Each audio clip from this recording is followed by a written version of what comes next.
Yeah.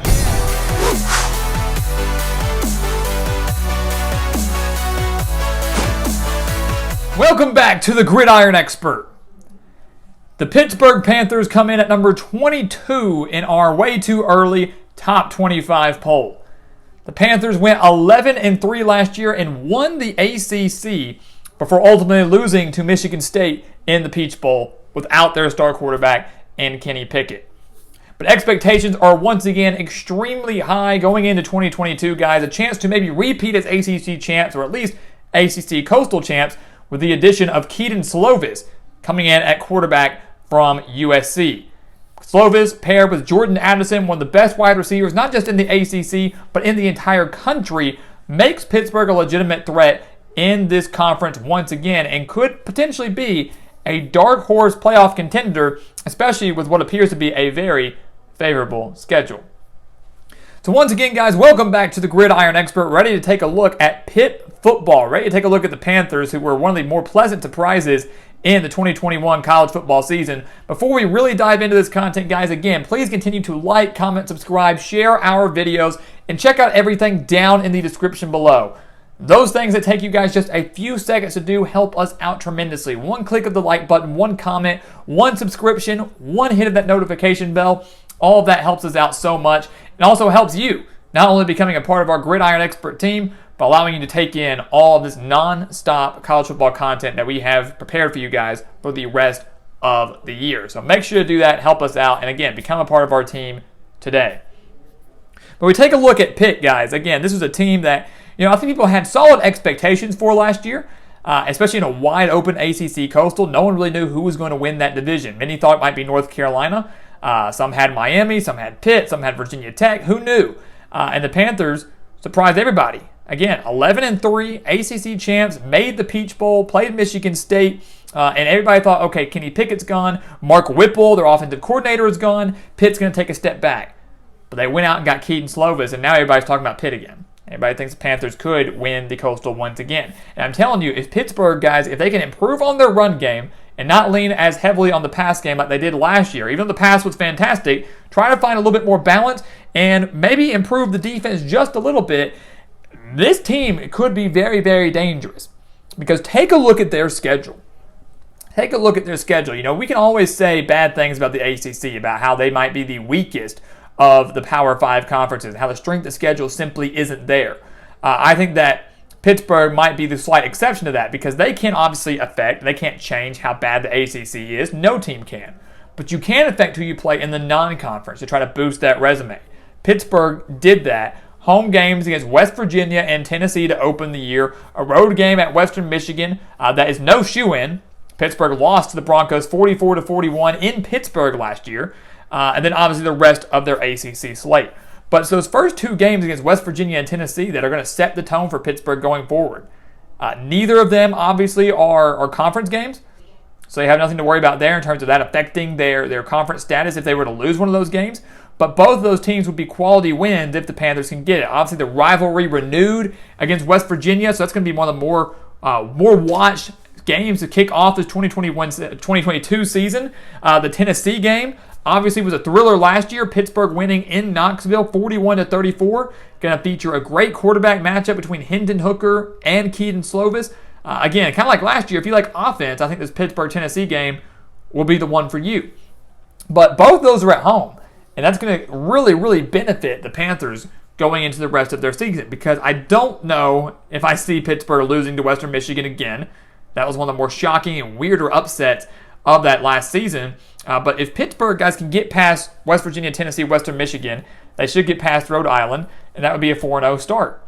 Back-to-back home games again against Georgia Tech and Virginia Tech, both teams that are shaky right now. We're looking at a possible 6-0 start for the Panthers, and we're not here to predict anything. Those predictions for Pittsburgh will come later. But a 6-0 start is not out of the question for Pat Narduzzi and his team, which means that going into the bye week, Pittsburgh very well could be a top 10 team, at least top 15. Then they go into their final back half of the season, one that features 4 road games. But you look at the road games, none of them appear to be that daunting, that concerning. You look at Pittsburgh, guys, they avoided Clemson, NC State, and Wake Forest. They avoided all 3 of those teams out of the ACC Atlantic. So right there, that gives Pittsburgh a huge advantage. The only time they're going to see Clemson, NC State, or Wake Forest is in the ACC championship game if the Panthers can get there and if one of those 3 teams can get there. But all 3 of those teams, certainly to me, top 15 teams going into 2022. They avoid all 3 of them. That's huge for Pitt. They come out of their bye week, and to me, that's when they enter their key 4-game stretch. We're kind of finding those key stretches for all these top 25 teams. At Louisville, at North Carolina, Syracuse, and at Virginia. To me, those are the more difficult games, or at least I should say the more important games going into this back half of the season, that key stretch. You don't want to see Pittsburgh start 6-0 and then falter twice in these next 4 games, because that will possibly ruin their ACC title hopes. Certainly would ruin any playoff hopes they might have. Louisville, they did not play them last year. All Pittsburgh has to do is find a way to start Malik Cunningham, and I think the Panthers will be just fine. They have the benefit of coming out of a bye week before they face the Cardinals. That helps them. At North Carolina, they beat them 30-23 last year in overtime. That was a thrilling, I believe, Thursday night game between the Panthers and the Tar Heels. But Sam Howell is now gone from North Carolina, so that's going to be a little bit of a concern for the Tar Heels, trying to find themselves some more identity on offense after a very disappointing 2021 campaign. Everybody had them as a preseason top 10. The Tar Heels finished, 7-6? 7-6, 6-7, losing their bowl game in dominating fashion to South Carolina. So the Tar Heels, maybe not what we thought they were going to be last year, might not be what they think we're going to be this year.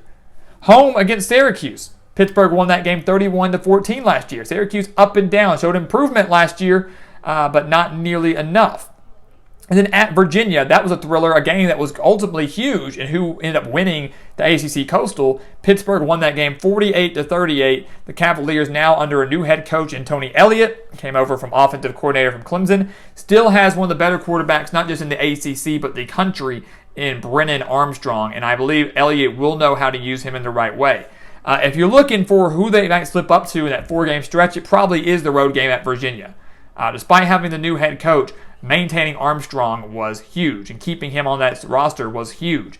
And Virginia could be that maybe small dark horse team to maybe win the ACC Coastal this year.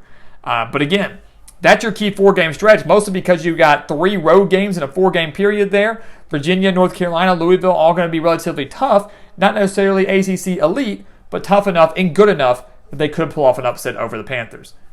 They then get Duke in the second to last game of the year. Senior night, they beat Duke 54-29 last year, and then closed the year at Miami. I think they lost to 38-34 last year in Pittsburgh. I think that was a minor upset as well. Miami, new coach, Mario Cristobal, Tyler Van Dyke back at quarterback. A very good chance, guys, that a couple years ago we saw Pittsburgh pull off the upset over Miami when the Hurricanes were number 2 in the country, looking to make the college football playoff. Pittsburgh stunned them.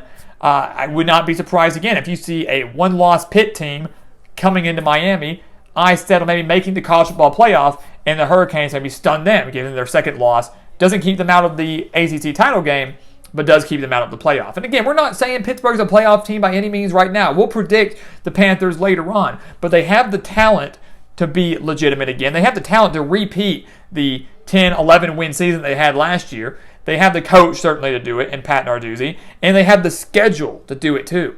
And I'm telling you guys, if Pittsburgh manages to get through that first half of that schedule at 6-0, you better watch out for them, because that back half of the schedule is only difficult really because the majority of the games are on the road. But if they notch a win over Tennessee, who we have as a top 25 team, notch a win over West Virginia, a Big 12 team who may very well could be going bowling, not elite, but could be going bowling, road win at Western Michigan, road win at Virginia, who could be good, road win at Miami. This is a team, guys, that could surprise more so than they did in 2021. Watch out for the Panthers, because they have the schedule to do some damage.